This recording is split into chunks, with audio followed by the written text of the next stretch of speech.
नमस्कार मित्रांनो, आज आपण बनवणार आहोत तळणीचे मोदक। त्यासाठी मी मोठी एक वाटी तीळ भाजून घेतलेत, मोठी एक वाटी काजू घेतलेत आणि खोबरं घेतले मी 100 ग्राम।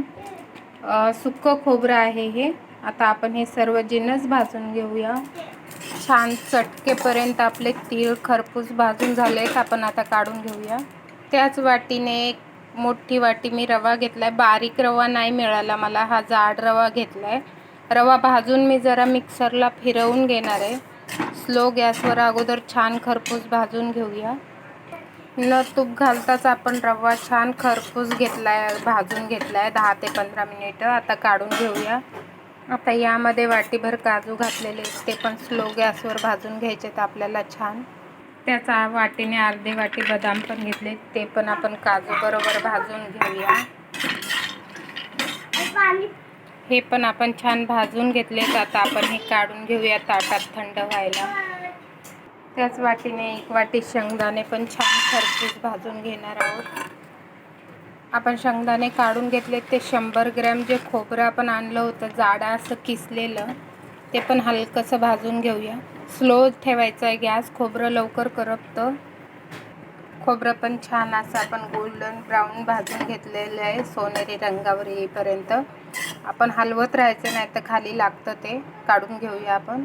त्याचबरोबर इथं मी घेतले आहेत थोडेसे किसमिस आणि थोडेसे टरबुजाच्या बिया होत्या माझ्याकडं, ते पण मी यामध्ये शेकून घेणार आहे। बिया भाजायला टाकलेत, यामध्ये थोडंसं तूप घालून घेऊया आपण।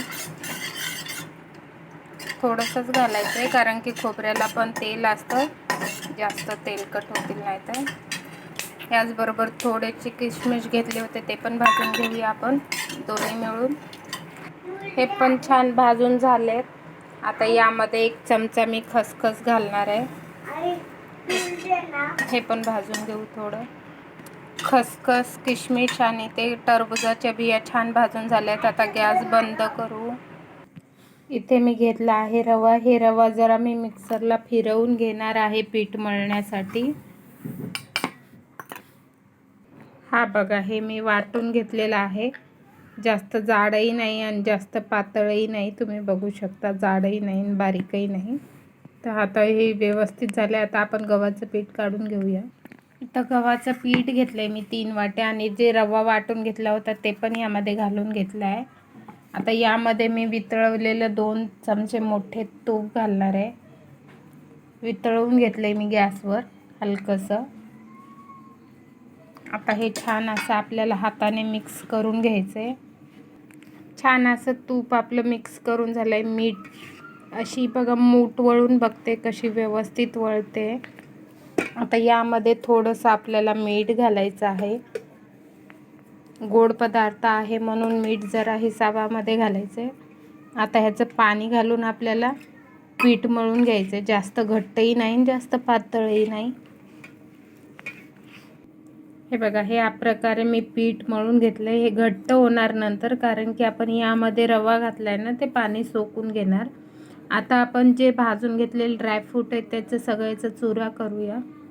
संपूर्ण ड्रायफ्रूटला तेल सुटतं। आपल्याला बंद चालू करत करत हे वाटून घ्यायचंय, तेल नाही सुटू द्यायचंय जास्त। हे बघा, बंद चालू करत मी खोबरं वाटून घेतले। असंच आता सर्व आयटम मी वाटून घेणार आहे जाडसर। सगळ्या वस्तू आपण वाटून घेतल्या आहेत। आता मिक्स करून घेऊया छानपैकी। आणि इथे मी गूळ घेतला आहे अर्धा किलो कट करून, ते पण यामध्ये घालून आपल्याला छान मिक्स करून घ्यायचं आहे हाताने चोळून। यामध्ये घालायचं 1 चमचा विलायची पावडर।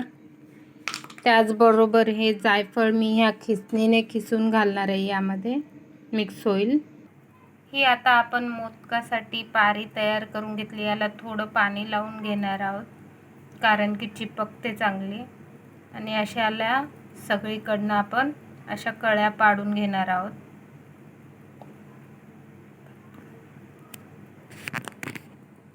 ह्याला सगळं कळ्या पाडून घेतल्या। तर आता आपण यामध्ये सारण भरून घेऊया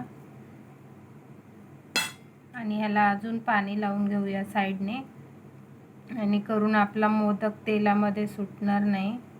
त्याला असं करून आपण हे मिटकवून घेऊया. हे बघा किती छान अशा आपल्या मोदकाला एकदम बारीक अशा कळ्या पडलेल्या आहेत. आता आपल्याला हे तळायचे आहेत.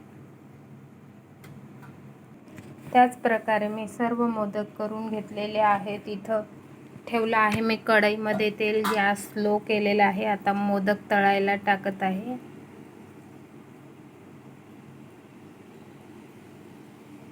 हे बघा छान असे आपले गोल्डन ब्राऊन मोदक तळून तयार आहेत. आता आपण काढून घेऊया.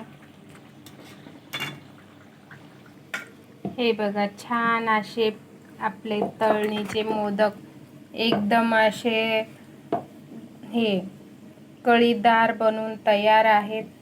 खूप छान होतात हे आणि 8 ते 15 दिवस हे आरामात टिकतात, कारण की यामध्ये आपण सुकामेवा वापरलेला आहे.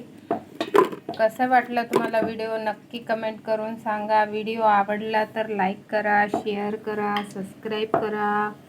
नमस्कार.